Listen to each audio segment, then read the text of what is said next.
Bismillahirrahmanirrahim. Assalamu alaikum. Today we are going to start chapter number 2 of your physics book, Kinematics. So first of all, have a look on the contents of chapter. After study of this chapter, you will be able to understand about rest and motion. What are the conditions for a body to be in state of rest and motion? After this, we will learn about motion and its types, as any body is not performing only one type of motion all the time. So in this section, we will learn about that how different object moves differently. Then we will learn about scalars and vectors. As in previous chapter, you have learned about the physical quantities. All measurable quantities are called physical quantities. Then you have learned that there are two categories for physical quantities like base and derived quantities. Now in this section, we will learn that which quantities are termed as scalar and vector quantities among the base and derived quantities. Then we will move towards terms associated to motion. While dealing with motion, we come across various terms such as position of an object, the distance covered by it, its speed, and so on. So these all are the terms which describing the different aspect of motion technically.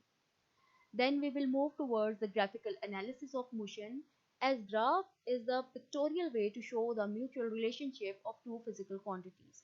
So we will see that how terms associated with motion are related to each other.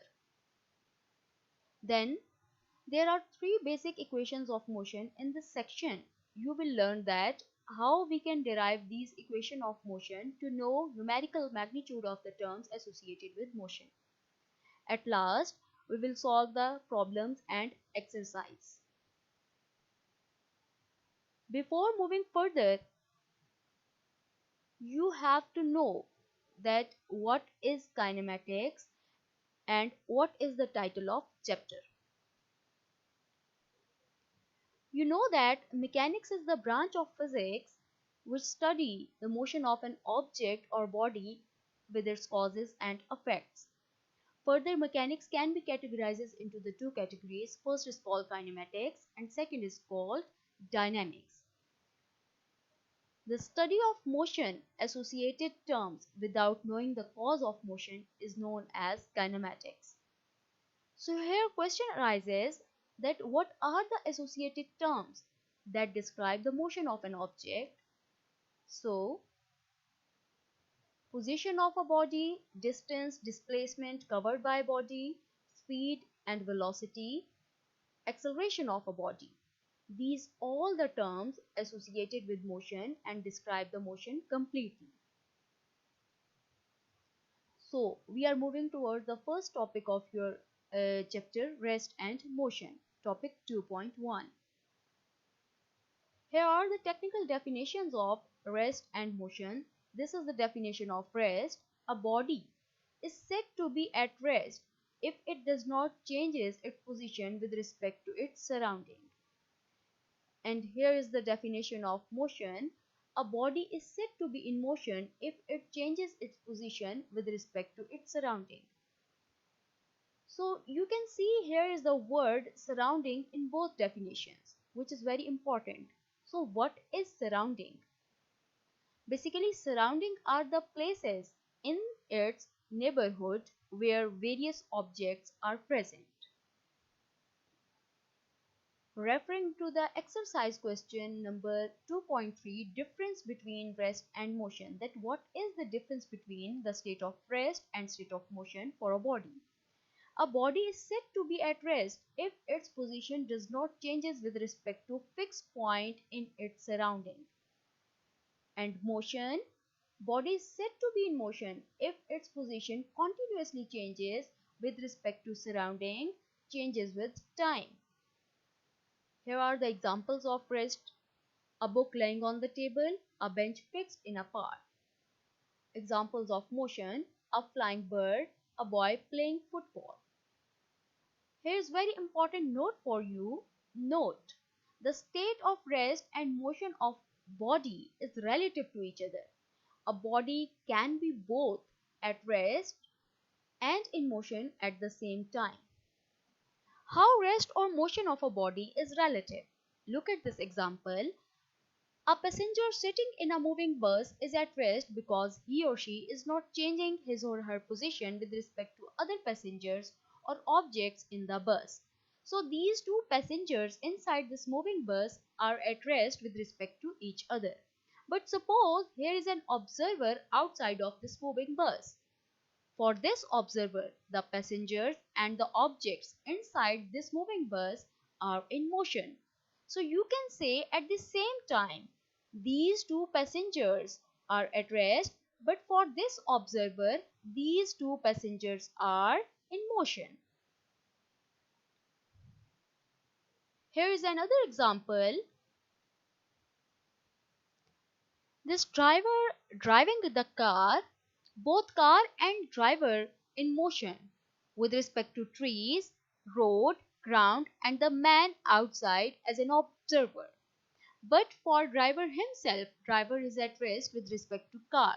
So you can say this driver is in motion with respect to the outsider and he is at rest with respect to himself.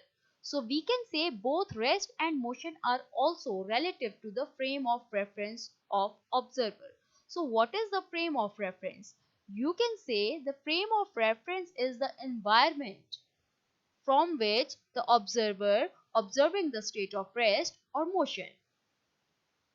So we can conclude that state of rest and motion depends upon surrounding or reference point.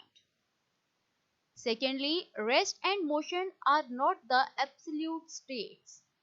Third, they are relative to location or position of observer.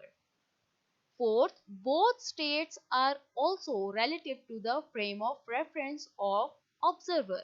So you can say frame of reference is environment of observer from which he is observing rest or motion.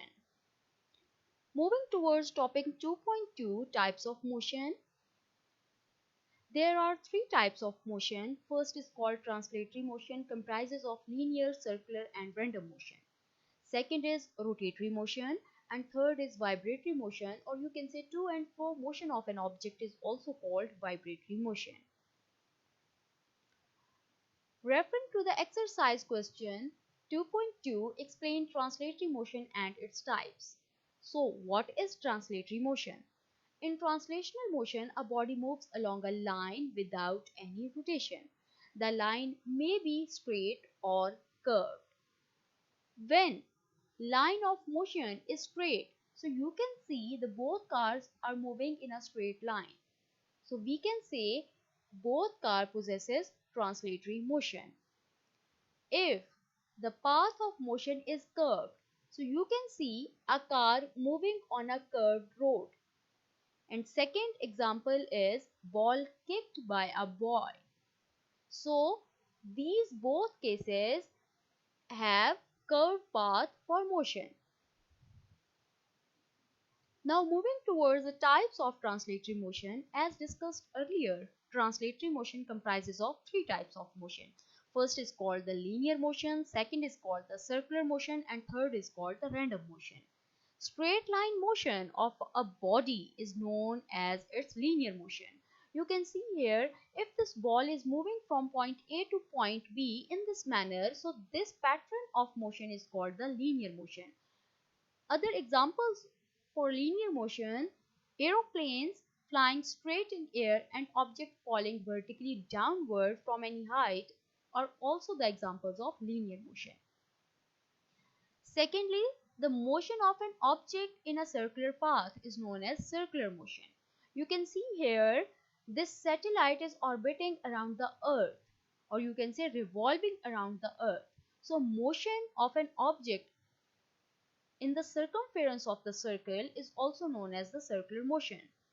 And second, the string tied to the stone, and this boy is moving this string and stone in a circular path. So this is also the example of circular motion.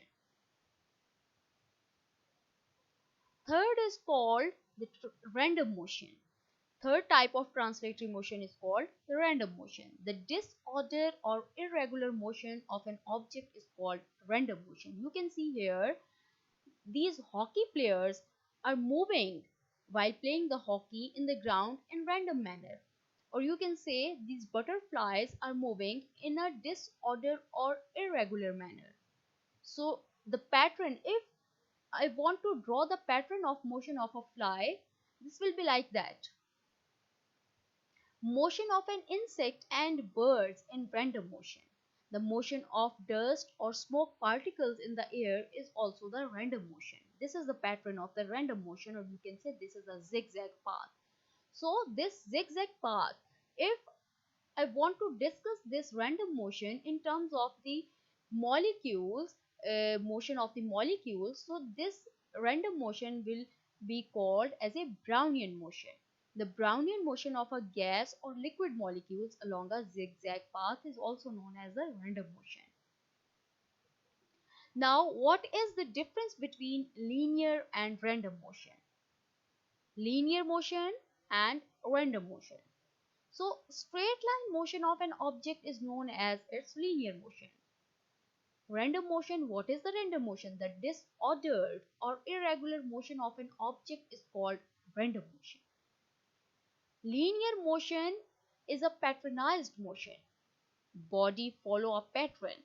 But in random motion, it is not a patternized motion. This is the irregular motion. For example, aeroplanes flying straight in air and objects falling vertically down are also the examples of linear motion. And for random motion, motion of insect and birds, motion of dust or smoke particles in the air is random motion. Now moving towards the second type of motion, which is rotatory motion. What is rotatory motion? The spinning motion of a body about its axis is called its rotatory motion. You can see here this black line is axis of rotation about which top and earth possessing the rotatory motion. It is also called spinning motion about an axis. The second name of rotatory motion is spinning motion. What is axis of rotation? An axis is a line around which a body rotates. Remember that this axis is an imaginary line. In rotatory motion, the line around which body moves about is passing through the body itself. You can see here this black line is passing through the body of the object which is spinning. Motion of earth about its geographic axis that causes day and night is rotatory motion. And secondly, motion of top and motion of wheel about its axis is also known as rotatory motion.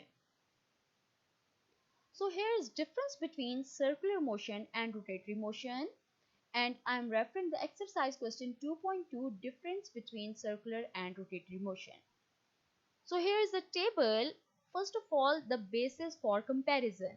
Here I have written the basis for comparison for rotational motion and for revolutionary or circular motion. First of all, meaning. Rotation refers to a circular motion around an axis located within the body of the object. Revolution means a circular motion around an axis located outside the object. Means for the rotation of an object, the path about which motion you can observe is located inside the object. And for circular path, the path for the motion is located outside the object. What is it? Means what is rotation and what is revolution? Movement of an object about its axis. And complete round trip around something is called the circular motion. So axis means for a rotation, axis is internal, lies internal, and for circular motion, axis is outside the body, or you can say external. Change in position while possessing the rotation motion or rotational motion, there is no change in position of an object. But while possessing of circular motion, you can see the change in position of an object. For example, Earth. Earth possesses the both rotational and revolutionary motion. Rotation of Earth is from west to east, which causes day and night. And revolution of Earth is counterclockwise manner which causes season. For example, hands of clock, spinning top, these are both the examples of rotation or you can say rotatory motion. And example of circular motion is rounding a curve in a car married to ground. So there is third type of motion, vibratory motion. What is vibratory motion? To and fro motion of an object about its mean position is known as vibratory motion. You can see here the examples of vibratory motion. This is the pendulum, and pendulum, while moving the pendulum about its mean position, these both positions A and C are called the extreme position, and this B position is called the mean position. Means whenever I will release this bob, or you can say this pendulum, from any extreme position, it will move like this manner, about A to C, then C to A, then A to C. So body repeats its motion from one extreme to another extreme position. Also called up and down motion. You can see here the seesaw. These both students are playing seesaw, so up and down motion is also known as the vibratory motion. To and fro motion of pendulum of a clock about its mean position is also the example of vibratory motion. The children move as they play the seesaw games possesses vibratory motion. Some other examples for vibratory motion are a baby in cradle moving to and fro motion of the string of sitar are some of the examples of vibratory motion.